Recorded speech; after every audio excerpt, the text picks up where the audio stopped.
આટલા તડકામાં કદાચ પોતાની વાડીએ પણ આટલો પરસેવો વાળવા નહીં જતા હોય અને ભવિષ્યની ચિંતા માટે આપણે સૌ આ મોટી સંખ્યામાં રેલીની અંદર આવ્યા છો એ બદલ આપ સૌના ખૂબ ખૂબ આભારી છીએ. સાથે સાથે આપણો પહેલો જ પ્રશ્ન એ છે કે આપણે પ્રેમ લગ્નના વિરોધી નથી. સરકારને આપણે બધાએ જ કહેવું પડશે કે 18 વર્ષની દીકરી જે હજુ કોલેજમાં જ આવી હોય અને જાણી જોઈ અને એને પ્રેમ જાળમાં ફસાવવામાં આવે છે એના વિરુદ્ધ કાયદો બનાવવાનો.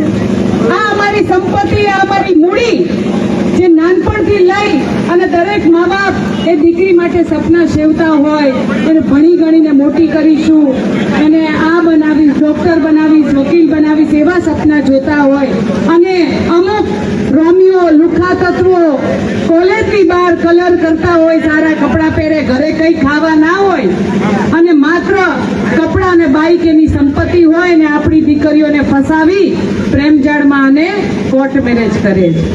એના વિરુદ્ધમાં આપણે આ રેલી કરી છે કે એવા લુખા તત્વો સામે કડક કાર્યવાહી થાય અને એવો કાયદો બનાવવામાં આવે કે દીકરીને જાણી જોઈને કોઈ ફસાવી ન જાય. કાયદો એના માટે બનાવવો જરૂરી થઈ ગયો છે કે 18 વર્ષની બદલીમાં 21 વર્ષ કરવામાં આવે અને જે તે વિસ્તારમાં દીકરી રહેતી હોય તેની લગ્ન નોંધણી ત્યાં થાય તો આપણને બધાને ખબર પડે કે કોઈ લુખા તત્વો આવારા આપણી દીકરીને ફસાવી તો નથી ગયા ને. વધારે કંઈ ન કહેતા આપ સૌ ચાલીને આવ્યા છો, આટલા તડકામાં આવ્યા છો, આપ સૌ મોટી સંખ્યામાં આવ્યા છો અને અમારા બધા જ આંદોલનકારીઓ એક મંચ પર આવ્યા છે. આવનારા દિવસોમાં સમાજને આ આંદોલનકારીઓએ ખૂબ અપાવ્યું છે અને હજી આ પ્રશ્નોને લઈ અને આ ટીમ લડી રહી છે ને આવનારા દિવસોમાં આ સમાજને અપાવશે પણ ખરી. ફરીથી એકવાર દિનેશભાઈનો અને જસદણની ટીમનો ખૂબ ખૂબ આભાર માનીશ, કારણ કે અમને બધાને અહીંયા બોલાવ્યા અને અમારા વિચારો મૂકવાની તક આપી એ બદલ આપ સૌનો ખૂબ ખૂબ આભાર. ધન્યવાદ. જય હિન્દ, જય હિન્દ, જય ભારત.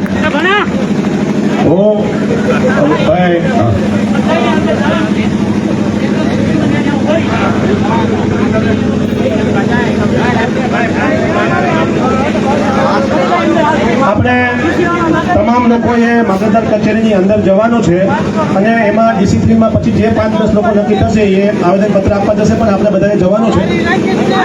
અચ્છા, ઓકે સાહેબ ત્યાં આવવાના છે, બધા વચ્ચે જ આપણે આપીશું અને હજી કોઈ આજુબાજુમાં હોય તો આપણે અહીંયા કહેજો સમયસર પહોંચી જાય. હું આગળની વાત કરવા માટે વરુણભાઈ પટેલને માઇક આપીશ. જય સરદાર.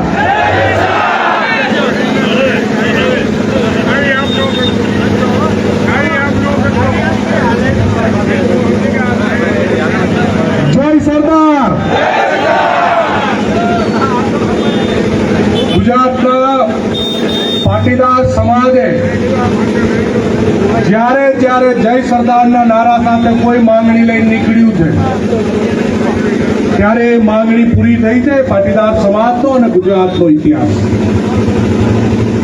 ફરીથી ગુજરાતમાં પાટીદાર સમાજ સર્વ સમાજની પીડાને વાચા આપવા માટે એક જે ભાગેડું લગ્ન પ્રથાના નામે ચાલતું રેકેટ દૂષણ એના અનુસંધાનમાં ફરીથી આપણે અમારા મિત્ર વડીલ દિનેશભાઈએ અને જસદણ પાટીદાર સમાજે જે સર્વ સમાજની આગેવાની લઈ અને ગુજરાતના પીડાતા સમાજનો આપણે પાટીદારનો એક દાખલો આપણું થોડો ઉત્તર ગુજરાતનો શું ભાષા કરવી હશે થોડો અર્થનો અનર્થ ના થાય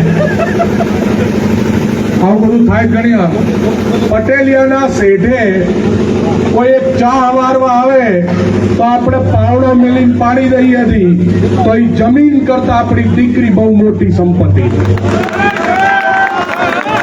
જો આપણે એક ચામાં પાવડો ઠોકતા હોય તો આપણી મામૂલી સંપત્તિ, આપણી પ્રતિષ્ઠા, આપણો પ્રાણ એની ઉપર નજર નાખવાનું, એનું જીવન બગાડવાનું એક જે રેકેટ ચાલી રહ્યું છે, દૂષણ ચાલી રહ્યું.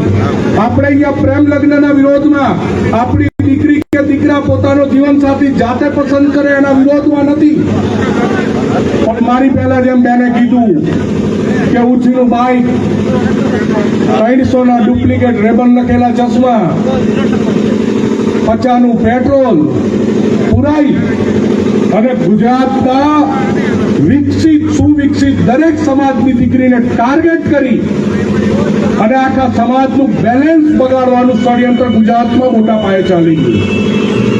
આ લડાઈ આ ષડયંત્ર વિરુદ્ધની લડાઈ છે. બધા બહુ ચાલીને આવ્યાથી બહુ લાંબી વાત નથી કરવી. આ તો જો સરકાર સોલ્વ નહીં કરે તો આ બધું આપણું ચાલતું જ રહેવાનું. મને હમણાં મીડિયાવાળાએ કીધું, પ્રશ્ન પૂછ્યો કે જો સરકાર તમારા પ્રશ્નોનું સોલ્યુશન નહીં લાવે તો શું કરશો? મેં તો ગુજરાતની સન્માનનીય સરકાર ખૂબ હોશિયાર છે, એની જોડે આઈબી છે, ઇનપુટ છે અને સૌથી મહત્વની વાત અમારા બધાનો બાયોડેટા છે કે આ લઈ નીકળે અને વહેલા હાર બતાવો. નકે આ ટોળું જે આવડું છે એ ગુજરાતના ટોળા ગુજરાતની સરકારે વિપક્ષે 2015, 17, 18 બધામાં જોયા છે.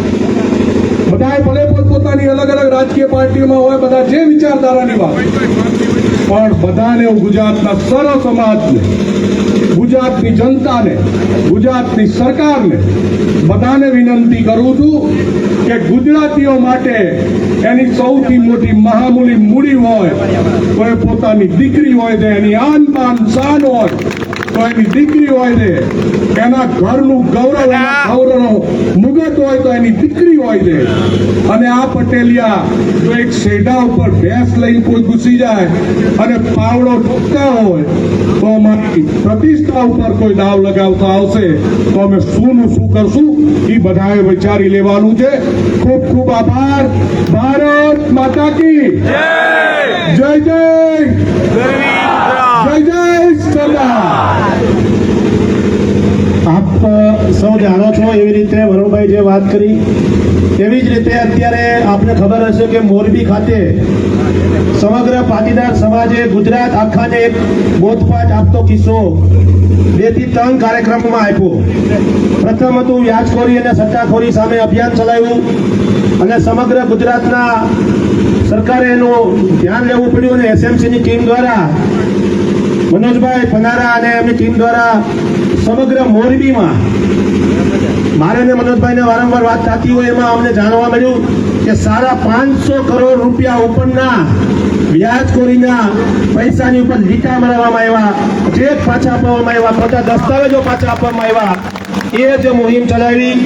સાથે સાથે ગરબા ક્લાસીસના નામે ચાલતા દૂષણોને પણ રોકવાનો પ્રયાસ સૌથી પહેલા મોરબી સમાજે લીધો. એવી આગેવાની લેનાર હું મનોજભાઈ પનારાને વાત કરીશ કે આ પ્રસંગ ઉછળતું પોતાનું વક્તવ્ય આપે. જય સરદાર. જય સરદાર. જય માં ઉમા ખોડાલ. જય ઉમા ખોડાલ. આજે સૌથી આનંદની વાત એ છે કે માં ઉમા અને માં ખોડલના છોરુડા એક થઈને પાટીદાર બનીને આ યાત્રામાં જોઈન્ટ થયા છે. એ બદલ જસદણ તાલુકાના સમગ્ર પાટીદાર આગેવાનોને ખૂબ ખૂબ આભાર, ધન્યવાદ. દિનેશભાઈ અને એની ટીમ અને અહીંયા આવેલી માતા, બહેનો, યુવાનો, વડીલો, આપ બધાનો આભાર એટલા માટે કે તમે મોડી સંખ્યામાં અહીંયા પધાર્યા છો. એના કારણે સરકારને ઝડપથી આ નિર્ણય લેવો પડશે. હું તમને એક જ દાખલો દઉં કે સવારે 9 વાગે ઉઠું છું, મારા પેલા ફોનમાં પહેલી રિંગ એ આવી કે દીકરી વહી ગઈ કાગળિયા લઈને, ખબર નહીં ક્યાં વહી ગઈ છે. મેં તું આધાર કાર્ડ અને ફોટો લઈને પોલીસ સ્ટેશન જાઓ, ફરિયાદ લખાવો. સાંજે 4 વાગે બીજો ફોન આવે છે કે દીકરી વહી ગઈ કાગળિયા લઈને, ખબર નહીં કોની જોડે ગઈ છે. તાલુકાએ જાઓ. આ પટેલે હવે આ જ કરવું છે કે પછી કાયદામાં ફેરફાર કરાવવા છે? આ કાગળિયા લઈ જાય એટલે ગમે ત્યાં 1 લાખનો નક્કી કરેલા ગુજરાતમાં એવા વકીલો છે, એવા દલાલો છે, એવા માણસો છે કે નક્કી કરેલી જગ્યા પર દીકરી જાય કે ન જાય એનું ડોક્યુમેન્ટ આવી જાય એટલે 1 લાખ રૂપિયા લગ્ન રજીસ્ટર કરી દઈએ છે. અને એના સાક્ષીઓ, એના પુરાવા, એના બ્રાહ્મણ, એનું મંદિર, આ બધું જ મેનેજ કરેલું હોય છે અને લગ્ન લાખ રૂપિયામાં થઈ જાય, દીકરીની જિંદગી બરબાદ થઈ જાય છે. મા બાપ બાપને ખબર હોતી નથી 22-24 વર્ષની દીકરી કોના ભેગી વહી ગઈ. આ કરુણતા નહીં તો બીજું શું કહેવાય. વરુણભાઈએ જેમ કીધું એમ કે આપણે ભાઈના પાસે 5 લાખ કે 2 લાખ કે 50,000 માંગતા હોય તો જતા નથી કરતા, અને આપણી મામૂલી દીકરી કોઈ લુકો લફંગો કે આવો લુચ્ચો માણસ બગાડી જાય અને આપણે કાયદાની આટીમાં આવેલા છે એટલે હાથ જોડીને બેસવું પડે.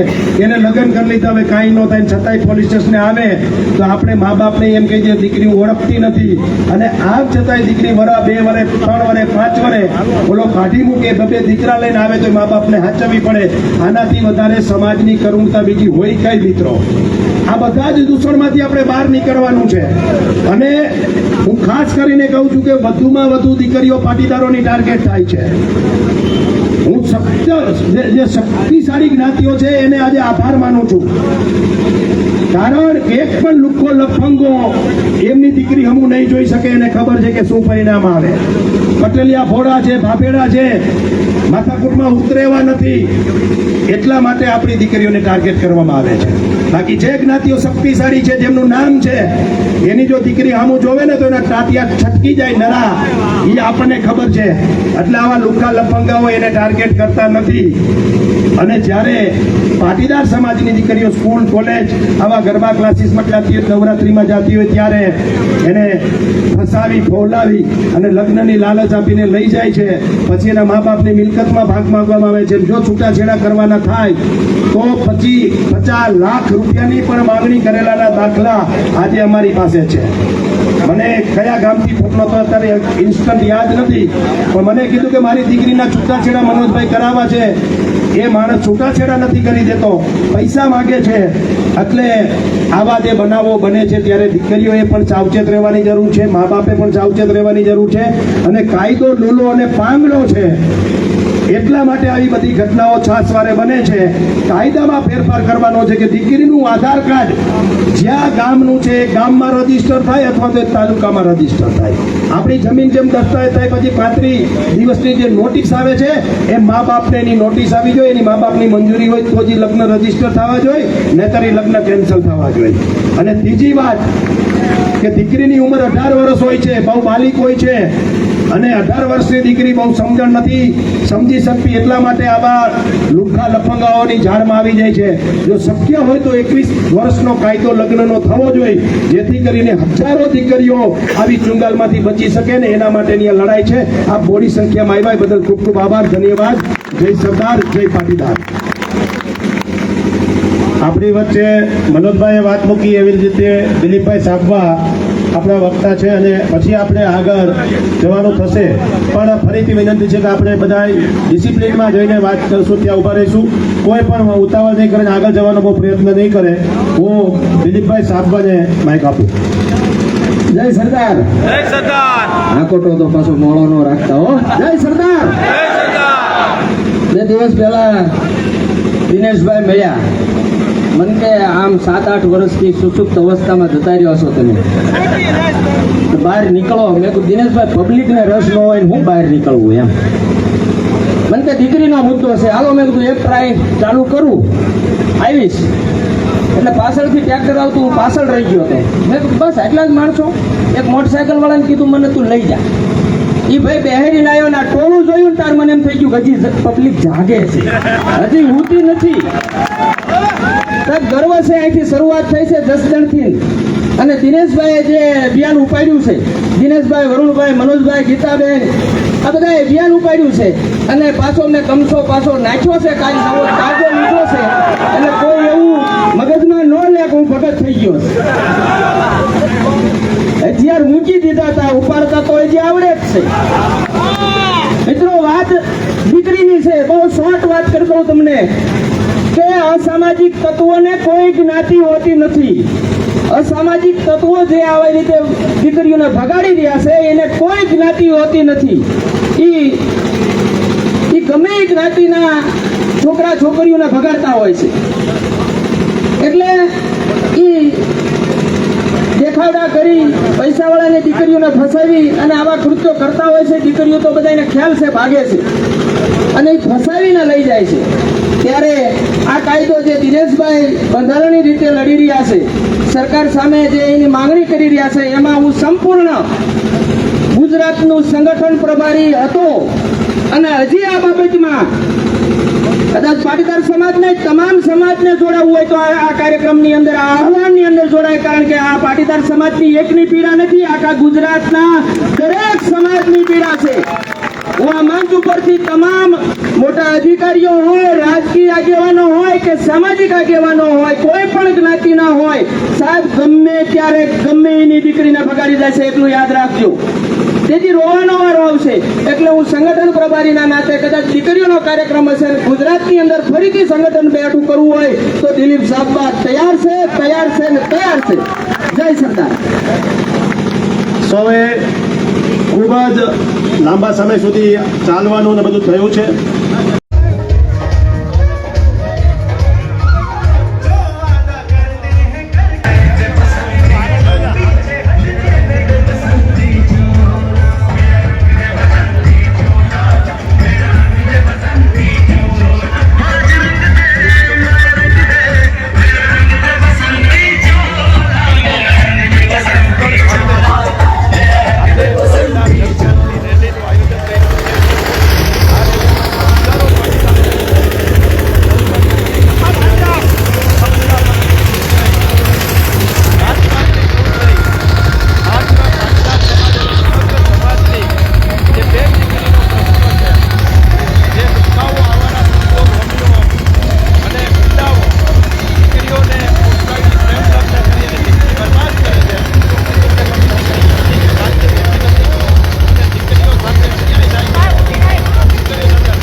ઘણા બધા સમાજના આગેવાનો સાથે મળીને એક માંગણી કરી છે કે લગ્ન નોંધણીના કાયદામાં ફેરફાર કરો. આ કાયદાની અંદર દીકરીનું જે આધાર કાર્ડ હોય એ જ તાલુકામાં અથવા તો એ જ ગામમાં નોંધણી કરવી જોઈએ અને મા બાપની સહી ફરજિયાત કરવી જોઈએ. આ પ્રકારની માંગણી સાથે જસદણ તાલુકાના હજારો પાટીદારો, યુવાનો, વડીલો, માતા, બહેનો આ રેલીમાં જોડાણા છે અને આ રેલી જસદણના પ્રાંત કચેરીએ આવેદનપત્રો આપવા જઈ રહી છે. ત્યારે હું તમને લાઈવમાં આ વિડીયો બતાવી દઉં છું. મારા મિત્રોને હું કહીશ લાઈવ આગળથી બતાવો જેમની કરીને નજીક તમે જોઈ શકો.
છે એવી અપેક્ષા રાખીએ કે આ કાયદો મજબૂત હશે તો આપણી દીકરીઓને કોઈ ભગાડીને લઈ નહીં જાય